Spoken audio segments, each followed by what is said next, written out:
अतर सिंह नायक जी, अनिल पाल, अमित यादव, ओम प्रकाश जी और बहुत बड़ी संख्या में हमारे पार्टी के नेता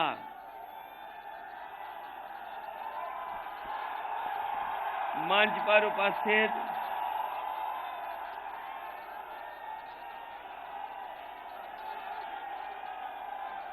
बड़ी संख्या में नेता जिनके मैं नाम नहीं ले पा रहा हूं, सभी हमारे नेता, पार्टी के संगठन के सभी पदाधिकारी, समाजवादी पार्टी के साथ जिन दलों का गठबंधन है, उस गठबंधन के सभी नेता पदाधिकारी, कार्यक्रम में उपस्थित बड़ी संख्या में हमारे आदरणीय बुजुर्ग, किसान भाई, माताएं, बहनें, नौजवान साथी, पत्रकार बंधुओं, मैं सबसे पहले आप सबका धन्यवाद और आभार प्रकट करता हूं। मैं देख रहा हूं कि मैदान हमें पूरा भरा दिखाई दे रहा है। जिधर देखो उधर सरों पे लाल टोपी दिखाई दे रही है।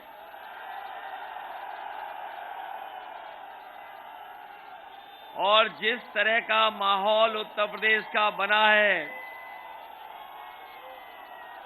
जिस तरह का माहौल और जिस तरीके से जनता ने समर्थन दिया है, पहले चरण से ही भारतीय जनता पार्टी का सफाया होना शुरू हो गया है।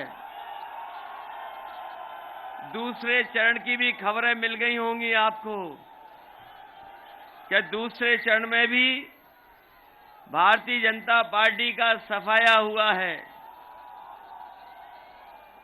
जो लोग गर्मी निकाल रहे थे, जो लोग गर्मी निकालने की बात कह रहे थे, पहले चरण के बाद ही उनके नेता कार्यकर्ता ठंडे पड़ गए हैं। और अभी जब मैं बुंदेलखंड गया और वहां का जन समर्थन देखा, हमीरपुर का, झांसी का, महोबा का, वो जो जन समर्थन दिखाई दिया, उसके बाद भारतीय जनता पार्टी के नेता सन्न पड़ गए। और दिव्यापुर आते आते औरैया और आगे जैसे ही बढ़ेगा चुनाव, भारतीय जनता पार्टी के लोग शून्य हो जाएंगे। बताओ, शून्य होने जा रहे हैं कि नहीं होने जा रहे हैं औरैया जिले में? और इसलिए जनता इनके खिलाफ है कि इन्होंने बड़े बड़े वादे किए जनता के बीच में। इनके जो वादे थे, हर वादा जुमला निकला। बताओ, जुमला निकला कि नहीं निकला? और जो मदद किसानों की होनी थी, गरीबों की, उनके साथ धोखा किया है सरकार ने। और इनके नेताओं के अगर भाषण सुनोगे तो एक नेता तो दूसरे नेता से बड़ा झूठ बोल रहा है।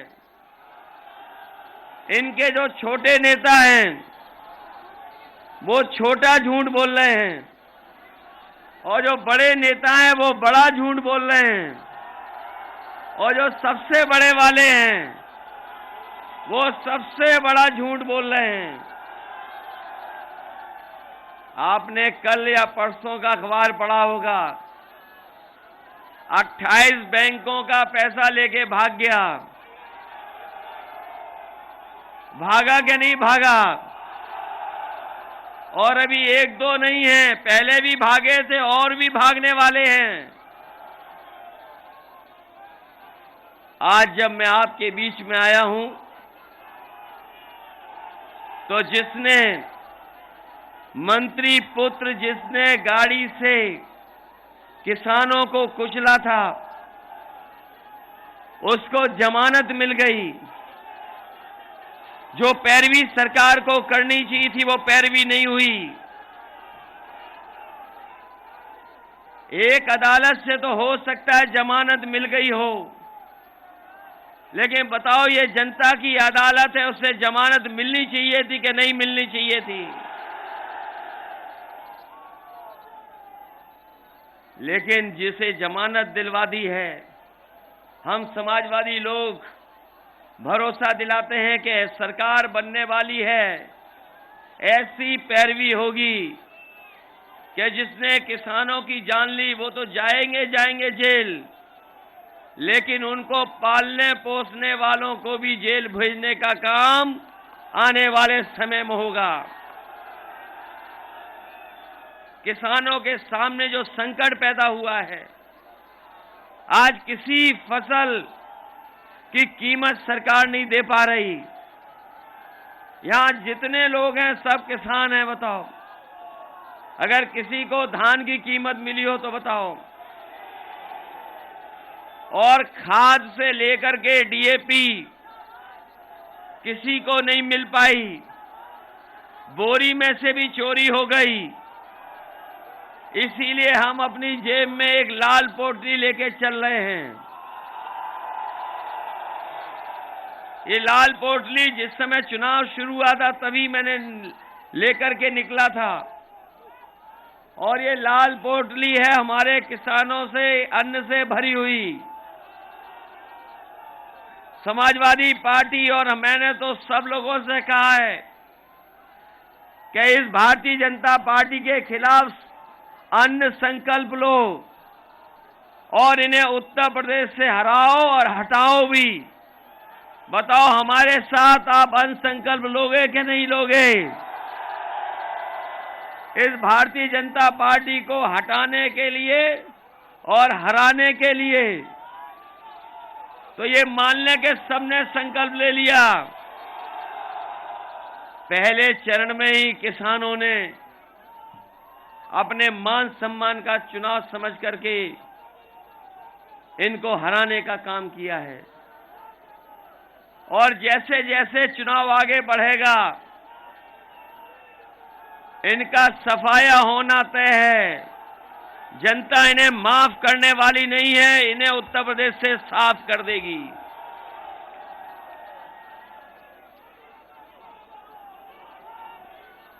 यहां आए होंगे गर्मी निकालने वाले नेता,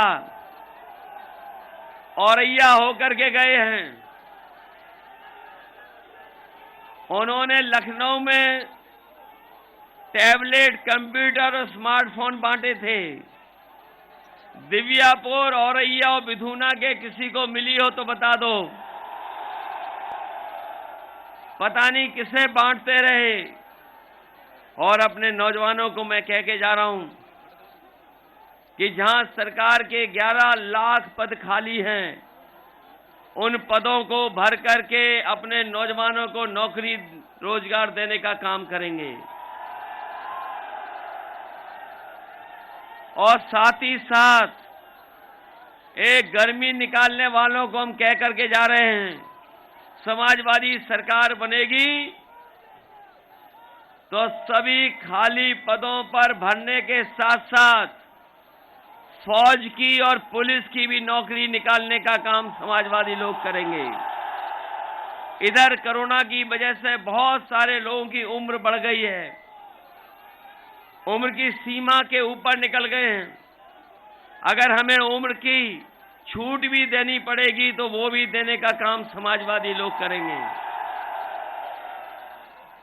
बिजली को लेकर के तो बात पता लग गई होगी आपको। समाजवादी पार्टी ने अपना संकल्प पत्र जारी किया है, और यहां जितने लोग हैं वो जानते होंगे कि नेताजी से लेकर के समाजवादी पार्टी और हम लोगों ने जब कभी भी कोई वादा जनता के बीच में किया होगा, और अगर जनता ने मौका दिया होगा तो पूरा का पूरा घोषणा पत्र जनता के बीच में लागू करने का काम किया होगा। और समाजवादी पार्टी और नेताजी के बारे में तो यही कहा जाता है कि उनकी कथनी और करनी में कोई भेद नहीं है। इसलिए समाजवादी पार्टी ने तय किया है कि आने वाले समय में सरकार बनेगी तो 300 यूनिट बिजली फ्री होगी, किसी को बिल नहीं देना पड़ेगा। न केवल 300 यूनिट फ्री बिजली, हमारे किसानों को पहले जैसी सिंचाई माफ और बिजली से भी जो सिंचाई करते हैं उसका कोई बिल आपको नहीं देना पड़ेगा। बताओ बिजली महंगी हो गई कि नहीं हो गई? और जो डीजल पेट्रोल इनकी कीमतें कहां पहुंच गई? बीजेपी के लोग कहते थे हवाई चप्पल वाले हवाई जहाज में बैठेंगे, लेकिन गरीब की जेब से पैसा निकाल करके अमीरों की तिजोरी भरने का काम अगर किसी ने किया तो भारतीय जनता पार्टी ने किया है। इसलिए हम आपको भरोसा दिला जाए, चाहे मंडी ठीक करनी पड़े, खरीद केंद्र बढ़ाने पड़े, समाजवादी सरकार बनेगी तो अपने किसानों की एमएसपी पर हर फसल की खरीद करने का काम समाजवादी सरकार में होगा। अभी तक तो 500 रुपए दे रहे थे समाजवादी पेंशन, 500 रुपए, लेकिन पार्टी ने तय किया है कि सरकार बनेगी तो महीने के 1,500 और साल के 18,000 रुपए महिलाएं और हमारी गरीब परिवार है उनकी मदद करने का काम करेंगे। ये हमारे बीएड टेट वाले लोग हैं, न जाने कितने दिनों से आंदोलन कर रहे थे। आंदोलन करते करते इनकी किसी ने सुनवाई नहीं की। समाजवादियों ने तय किया है कि सरकार बनने के बाद इनकी समस्या को समाधान करते हुए इन्हें नौकरी देने का काम भी समाजवादी लोग करेंगे। वहीं 69,000 वाले बहुत आंदोलन किया, उन्होंने लगातार अपमानित होते रहे, लाठी खाते रहे, इस सरकार ने नहीं सुनवाई की। उन्हें जो आरक्षण मिलना चाहिए था वो मिल जाना चाहिए था, वो नहीं दिया, भेदभाव हुआ। इसलिए समाजवादी पार्टी ने तय किया है कि 69,000 वाले उनके साथ जो भेदभाव हुआ है उस भेदभाव को खत्म कर करके उन्हें नौकरी और सम्मान देने का काम भी समाजवादी सरकार में होगा।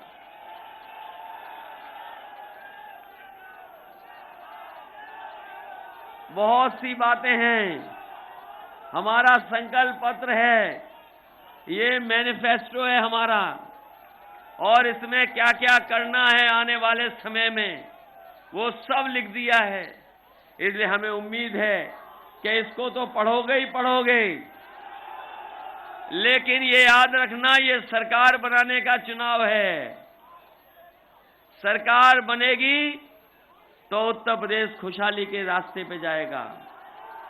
ये बदहाली को खत्म करने वाला चुनाव है। हम में से जितने लोग जानते हैं, यहां जितने लोग हैं, सबने देखा होगा कि किस तरीके से भेदभाव का काम हुआ है सरकार में। समय समय पर अपमानित होना पड़ा, समय समय पर प्रशासन के लोगों ने मनमानी की और किसी को न्याय नहीं मिला इस सरकार में। इसलिए आप सबसे मैं निवेदन और अपील करने आया हूं कि पीछे मुड़कर के देखो, 5 साल पहले सरकार बनी थी और आज 5 साल हो गए, कहां पहुंचा दिया इन्होंने। अगर किसी को नौकरी मिली हो तो बता दो। जो काम समाजवादियों के सरकार में हुए वो काम वैसे ही रुक गए, आगे नहीं बढ़ पाए। ये बुंदेलखंड एक्सप्रेस वे न जाने कितने दिनों से बना रहे हैं, 5 साल हो गए, अभी भी नहीं बन पाया। एक बिजली का कारखाना नहीं लगाया, केवल बिजली के बिल ज्यादा दे दिए, और जब बिजली का बिल आता होगा तो हमारे गरीबों को करंट लग जाता होगा, इतना बिजली का बिल आ रहा है। जो जानवरों की समस्या का समाधान करने के लिए भरोसा दिलाया, वो कहां समस्या का समाधान हो पाया। न केवल समाधान ढूंढना चाहिए था सरकार को, बल्कि हमारे किसानों की खेती भी बचानी थी। तार लगाने पड़ गए कि नहीं पड़ गए तार, और जो हजारों करोड़ रुपया आया गौशाला के लिए वो सब सरकार के लोग खा गए। बताओ खाया कि नहीं खाया। और जो हमारे बाबा मुख्यमंत्री जी का प्रिय जानवर है वो सड़कों पे टक्कर मार रहा है कि नहीं मार रहा है। इसलिए गर्मी निकालने वालों के लिए कह के जा रहे हैं, इस बार उनकी भाप निकल जाएगी और जब वोट पड़ेगा तो धुआं उड़ जाएगा उनका। बताओ, धुएं में उड़ा दोगे कि नहीं उड़ाओगे ने? ये मान लें कि दोनों लोग जीत के जा रहे हैं।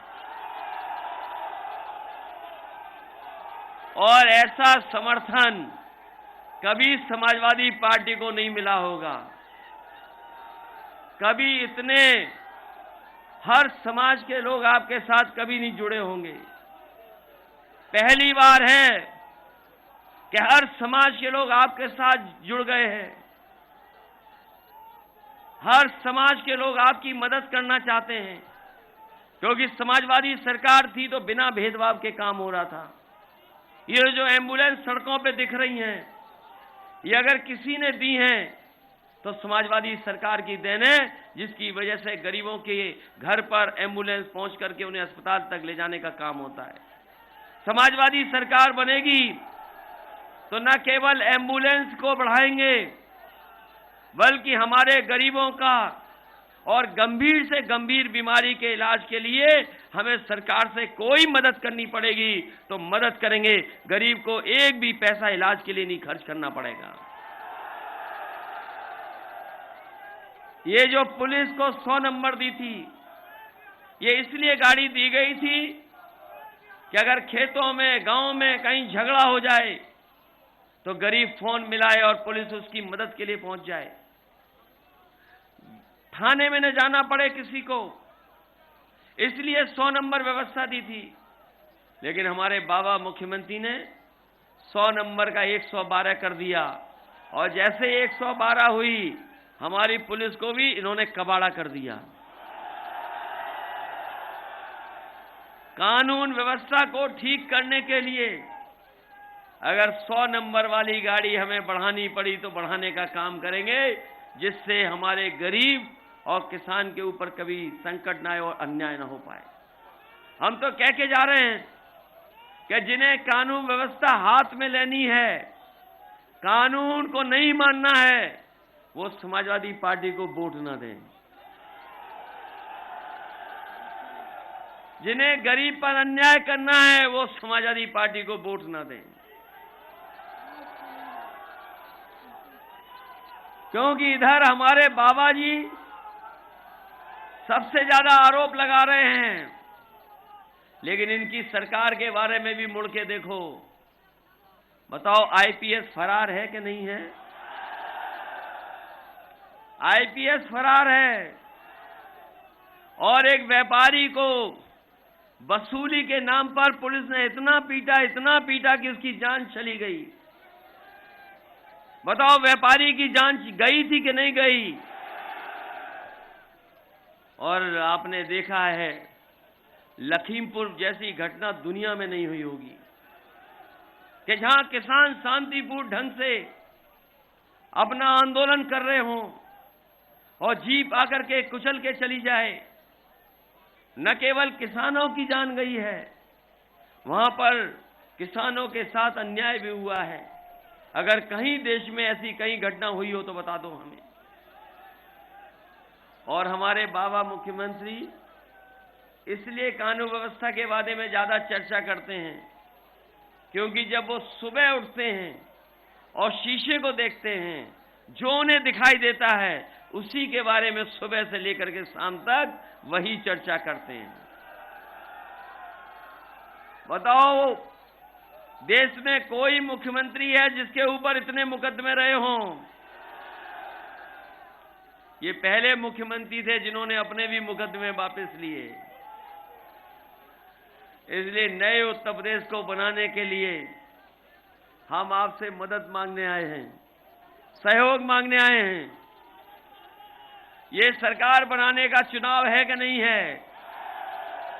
और अगर आप चाहते हो कि उत्तर प्रदेश में एक्सप्रेसवे जैसी चीजें बने, आप अगर चाहते हो कि अस्पताल से लेकर के एम्बुलेंस की व्यवस्था सुधर जाए, अगर आप चाहते हैं कि पढ़ने के लिए नौजवानों को आगे बढ़ाने के लिए नौकरी के साथ साथ आज के समय पर जैसी पढ़ाई की जरूरत है, अगर लैपटॉप भी देना पड़े तो देंगे, और अगर हमें संस्था बना करके अपने नौजवानों को ट्रेनिंग दे करके उन्हें अच्छे रोजगार और नौकरी देने का काम करना पड़ेगा तो हम लोग करने का काम करेंगे। मुझे याद है कि बंबई में मुझसे बड़े बड़े उद्योगपति मिले थे और वो चाहते थे कि आपके यहां पर भी हम प्लास्टिक सिटी बना दें, कि इधर जिस तरीके से प्लास्टिक के सामान का बाजार बढ़ा है, प्लास्टिक का दाना होने के बाद भी यहां पर एक भी कारखाना नहीं लग पाया है, और कारखाना नहीं लगा उसकी वजह से हमारे तमाम लोगों को जिन्हें नौकरी और रोजगार मिल जाता वो नहीं मिल पाया है। आखिरी समय पर हम लोगों ने शुरू किया था प्लास्टिक सिटी बनाना, लेकिन हम आपको भरोसा दिला के जा रहे हैं, जो काम शुरू किया था इस बार सरकार बनेगी तो पहले दिन से ही प्लास्टिक सिटी को बना करके यहां पर कारखाना उद्योग लगा करके अपने नौजवानों को नौकरी रोजगार देने का काम होगा। और मैं कहना चाहता हूं कि हमें कोई भी सब्सिडी देनी पड़ेगी, और अगर हमें विशेष उनके लिए सहयोग देना पड़ेगा तो सरकार के नियमों को बना करके उनकी मदद करने का काम करेंगे, जिससे यहां पर प्लास्टिक सिटी बन करके तैयार हो जाए। जो सामान दूर से आता है वो सामान यहीं से पूरे उत्तर प्रदेश और देश के बाजार में जाने का काम हो। हमारे तमाम बंजारे समाज के लोग हैं, नायक समाज के लोग, और मैं देख रहा हूं बीन दिखा के हमारे सपेरे भी हमें याद दिला रहे हैं। हमने बंजारा समाज के और अपने सपेरे समाज के लोग, जो समाज के सबसे गरीब लोग हैं, यहां से शुरुआत कर करके अगर हमें लोहिया आवास जो 3,45,000 का दे रहे थे, अगर आवास से लेकर के पेंशन या और कोई सुविधा देनी पड़ेगी तो सबसे पहले अपने इन समाज के लोगों को देने का काम समाज सरकार में हो।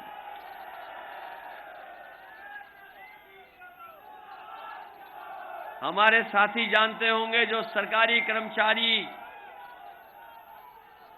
इनकी बहुत पुरानी मांग थी कि पुरानी पेंशन बहाल हो जाए।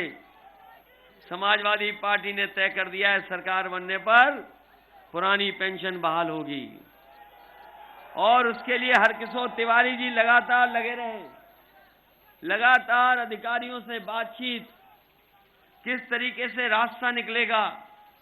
हम लोगों ने जो फाइनेंस के एक्सपर्ट लोग हैं उनसे राय बना करके फैसला लिया है कि सरकार के बजट से भी अगर देना पड़ेगा तो देंगे, और अपने कर्मचारियों की पुरानी पेंशन बहाल करने का काम समाजवादी सरकार में होगा। इसलिए आप सबका बहुत बहुत धन्यवाद और आभार प्रकट करता हूं। बहुत देर से आया मैं आपके बीच में, आज बहुत कार्यक्रम है। तीसरे चरण का चुनाव है, ये तीसरे चरण का ही चुनाव है। बताओ तीसरे चरण वाले सबसे आगे पहुंचोगे कि नहीं पहुंचोगे? और जिन्होंने जमानत पे निकाला है किसी को, अपराधी को, उनकी जमानत जब्त कराओगे कि नहीं कराओगे? जब पहले चरण में जीत गए, दूसरे चरण में जीत गए, ये तो सब अपना घर के आसपास का क्षेत्र है। बताओ जिताओगे कि नहीं जिताओगे? और ये जो पैसा लेकर के भागने वालों से बचाओगे कि नहीं बचाओगे? ये जो पैसा लेकर के भाग रहे हैं, पहले भी भागे थे, अभी फिर भाग गए और भी भागने वाले हैं। बताओ कहां के लोग हैं ये सब? ये सब जानते हो तो बताओ उत्तर प्रदेश को बचाओगे कि नहीं बचाओगे? इसलिए उत्तर प्रदेश को बचाइए, साथ में लोकतंत्र बचाइए, और अगर इन्हें मौका मिल गया तो हो सकता है कि बाबा साहब का दिया हुआ संविधान भी उड़ा दें। इसलिए संविधान बचाने का भी चुनाव है। इसलिए एक एक वोट साइकिल के चुनाव चिन्ह पर डाल करके प्रदीप यादव जी को और हमारे नौजवान साथी दूसरे प्रत्याशी हैं जितेंद्र दोहरे, इनको एक एक वोट दे करके जिताने का काम करना। बहुत बहुत धन्यवाद सबका आपका। नमस्कार, मैं हूं मानक गुप्ता। अगर आपको हमारा ये वीडियो पसंद आया हो तो इसे लाइक और शेयर जरूर करें और हां, हमें सब्सक्राइब और फॉलो करना ना भूलें ताकि आप देश और दुनिया की कोई खबर मिस ना करें। तो जुड़े रहिए हमारे साथ और देखते रहिए News 24।